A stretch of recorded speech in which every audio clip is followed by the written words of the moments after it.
So our theme this month from the 12 Powers from Charles Fillmore is order. September is order. It's the divine power of organization, of sequencing, of balance, and of adjustment.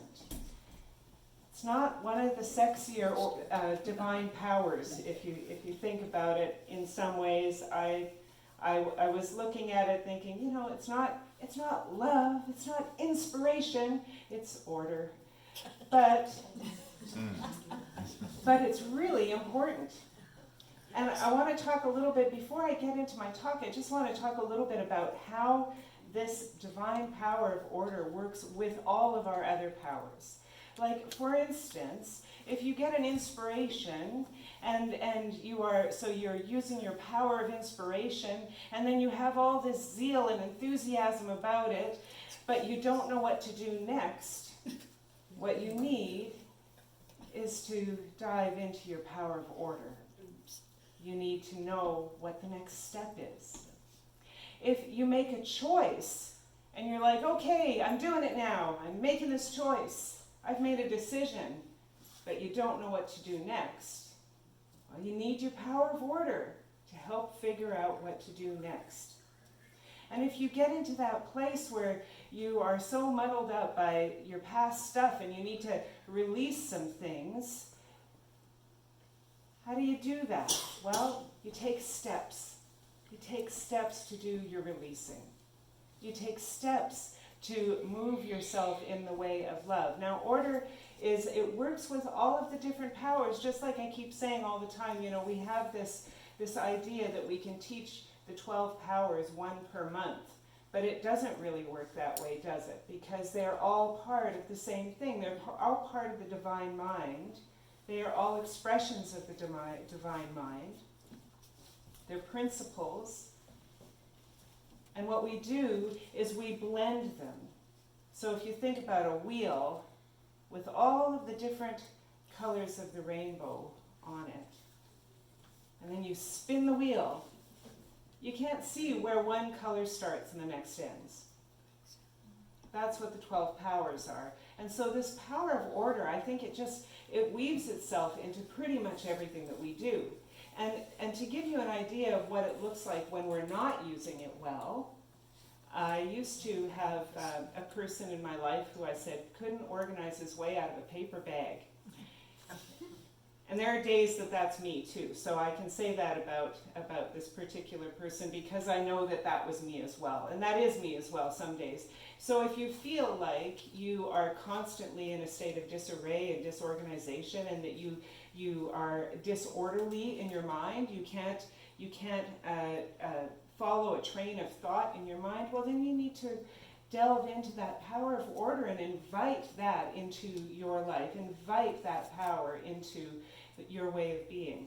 And then on the other side of it, if you have an overdeveloped sense of order, well, you might be a little bit OCD, you might be a bit of a perfectionist, you might be a my way or the highway kind of person, and I'm not saying I've never been that either. I've been on both ends of the spectrum, and we try to bring ourselves into balance. And that's why order is also about balance and adjustment.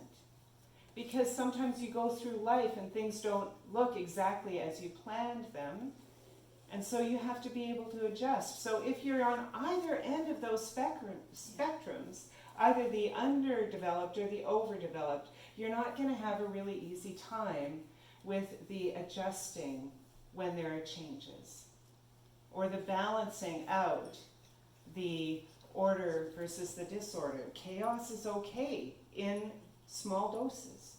Chaos sometimes looks like creativity. But when you actually need to accomplish something with that creativity, you need your power of order. So that's what we're talking about today. We are going to begin climbing the mountain. And so that's why I chose that song. It's The Climb, because how do you climb a mountain? One step at a time. Same way you eat an elephant if you're prone to eating elephants, one bite at a time. There's all kinds of things that we can look at in our life, all kinds of things that come to us where we feel like we are just overwhelmed by the prospect of whatever it is. And it can be anything from fixing a relationship to setting a goal to creating something amazing to painting your house. Whatever it is, these things can begin to feel overwhelming to us if we are not really well grounded in our power of order. So for my centering thoughts today, I thought, well, let's just begin at the beginning. So the Bible verse I chose was John 1:1. In the beginning was the Word, and the Word was with God, and the Word was God. And the Word talks about our ideas, talks about the divine idea of the Christ consciousness that we are, the idea that contains all ideas. And then my next thought came from St. Francis of Assisi. Start by doing what's necessary, then what is possible, and suddenly you're doing the impossible. This is how we start. We have to start someplace. So we start by doing what's necessary. So how do you climb a mountain? How do you eat an elephant? How do you get to Carnegie Hall? How do you get a man landed on the moon? We all have to start someplace, right? And the thing with how we work with this power of order is that the power of order is really saying that when I begin anything, I am beginning from God. There is nothing but God. In the beginning was the Word. The Word was with God, and the Word was God. When you look back to the basis of who we are in the beginning, all there is, and by beginning I mean the foundation, I mean the principle of life. In that foundation, all there is the divine light. That is us.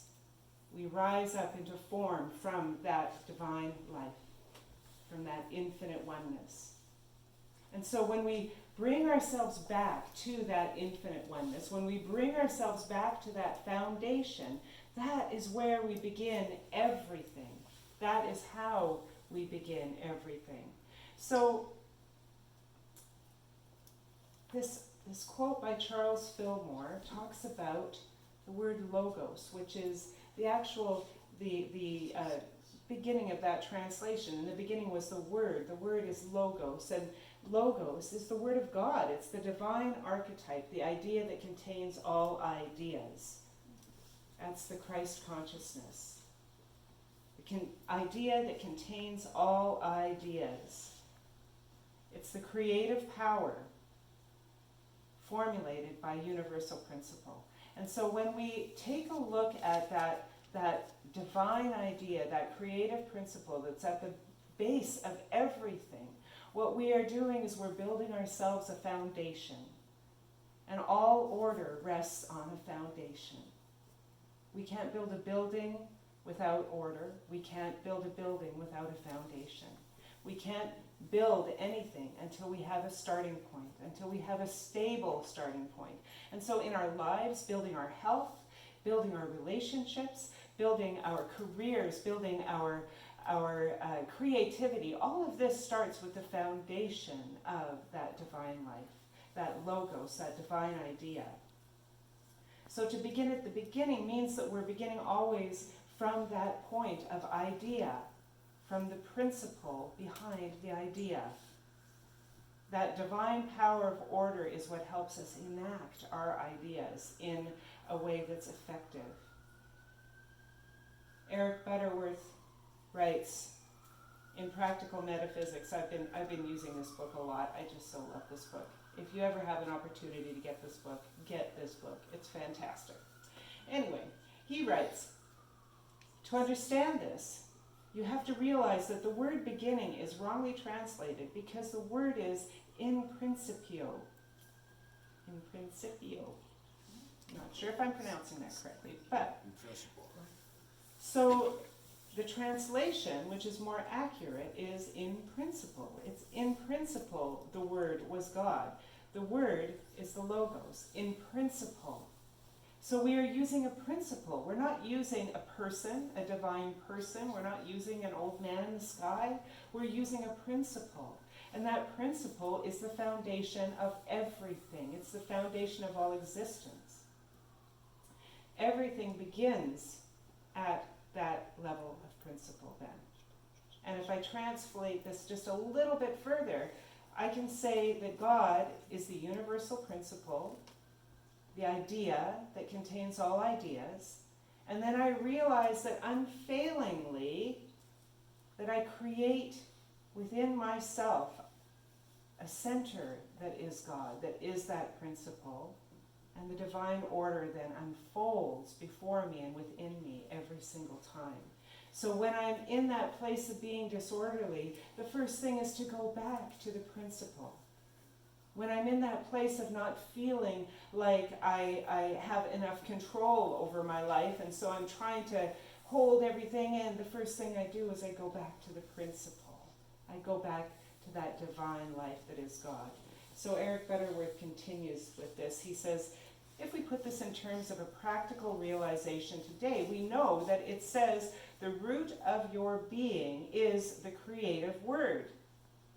You're an outlet from this fundamental, basic consciousness of oneness, which is the root of your being. So is the visible outshowing of a creative flow within you that is connected with the very root process of the universe. Your words are the outpouring of that consciousness. So here we are in that place of returning back to the beginning. And so we're looking at the mountain and we're saying, how can I get to the top of the mountain? Well, you're not going to start at the middle. You have to start where you're at. And where you're at is always where God is at. Where you're at, no matter what it looks like, is always where God is at. So whatever it is that you're trying to accomplish in your life, whatever it is, whether it's a grocery list or whether it's building an empire, where you're at, God is at. And so you bring yourself back to that place of the divine within you, knowing that that is who you are. And so then you can bring to bear that power of order within you. You can know for yourself that there is nothing within the divine that is disorderly. Therefore, there is nothing within me that is disorderly, because I am an outpicturing of that divine life. There is nothing in the divine that is disorganized, that is a mess in its expression. Chaos, in fact, even is an orderly process of undoing and redoing and recreating. If you look over the millennia, you'll see that all chaos resolves into order. So, you always hear me say things like, okay, Tammy, but what if I'm not feeling so much in that order right now? What if I'm not feeling so orderly and so connected with that divine order within me? What if I'm not feeling that right now and I'm stressed and I've got all this stuff going on? How do I get back there? Well, that's why the greatest spiritual practice is to just return to spiritual practice. It's like when you're meditating, they say that meditation doesn't happen because you have a quiet, peaceful mind. Meditation happens because you come back.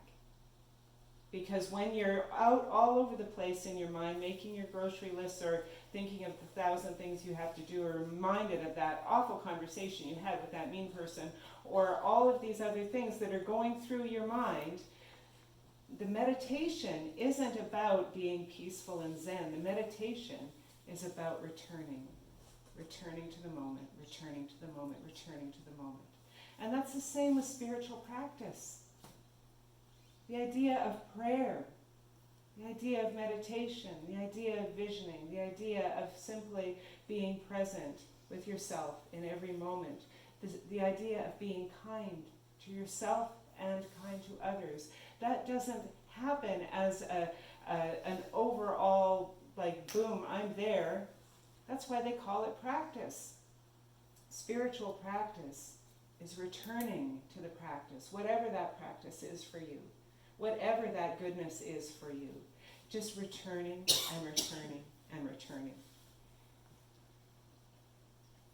Eric Butterworth tells a story in this Practical Metaphysics book about this piano virtuoso who was playing for like the rich and famous and the royalty and all of that. And this woman, after the performance, came up to him and said, "Oh, you are a genius." And he said, "Yes, but before I was a genius, I was a clod." And what it meant was that I had to practice. As a child, I wasn't a virtuoso as a child. I had to practice to get to there.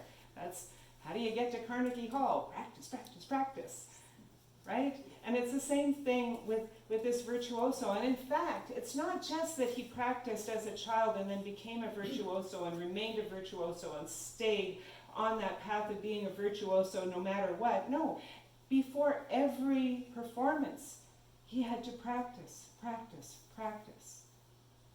We continue to practice and practice and practice so that we can be the people that we want to be. And when we find ourselves out of order, the first thing we need to do is go back to our practices.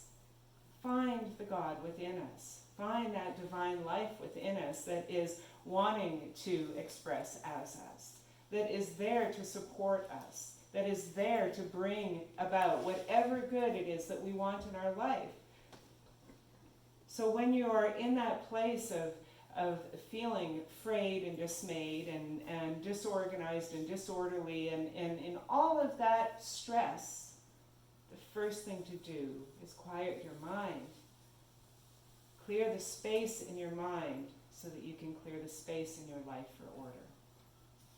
One of the things that I notice about myself is, like I said, sometimes creativity looks like chaos. And so there are points when I'm writing my talk or I'm doing some creative stuff, and I've got books all over my desk, and my office has little piles of things here and there.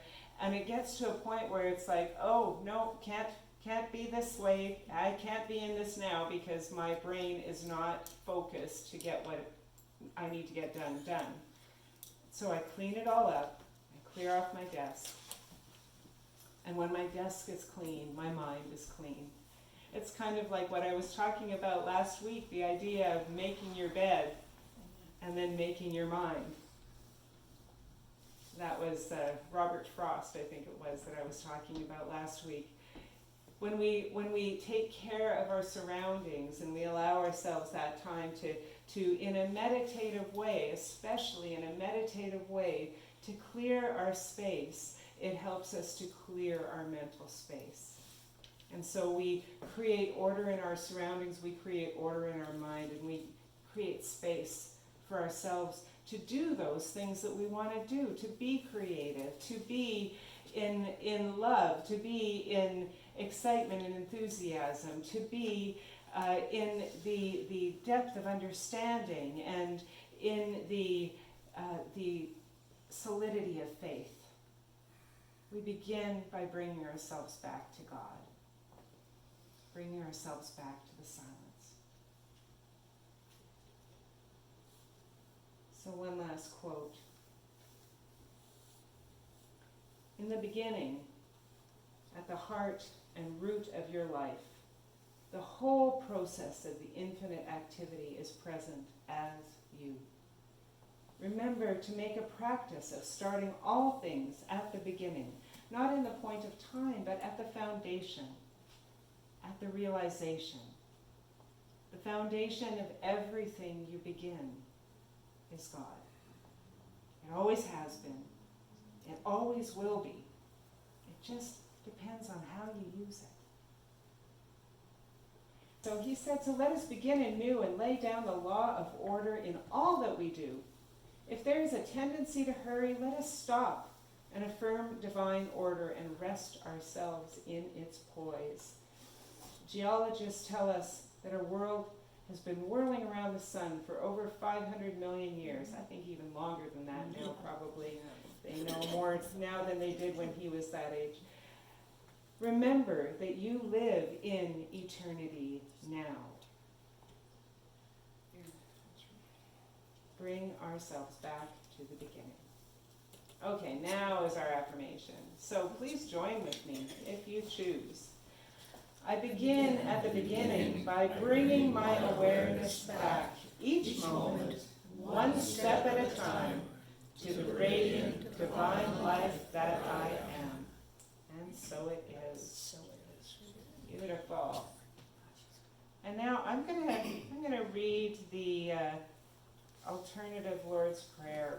And so what we do every week is we have a practice of finding a different translation of the Lord's Prayer. And this one I took actually bits and pieces of a number of different translations of it, and so I thought it came out really beautiful. So, O radiant oneness, shining in every atom of the cosmos and beyond all existence, blessed is your ordered presence in us, in animals and flowers, in still air and wind. May justice and peace dwell among us as we embody the truth of our unity. May divine will be our will always. May we see the holy in the eyes of every being, knowing that as bread is bread and water is water, we are each of the one. For our hunger, for the quenching of thirst, may we know the abundance you freely give. When we walk crookedly in the world and fail in our promises, may we be forgiven as we forgive others their unskillfulness. May we never forget our source, the light and glory of eternity, from age to age, and so it is. Amen. May life bless you abundantly. May grace and goodness walk with you every day. May love and joy expand within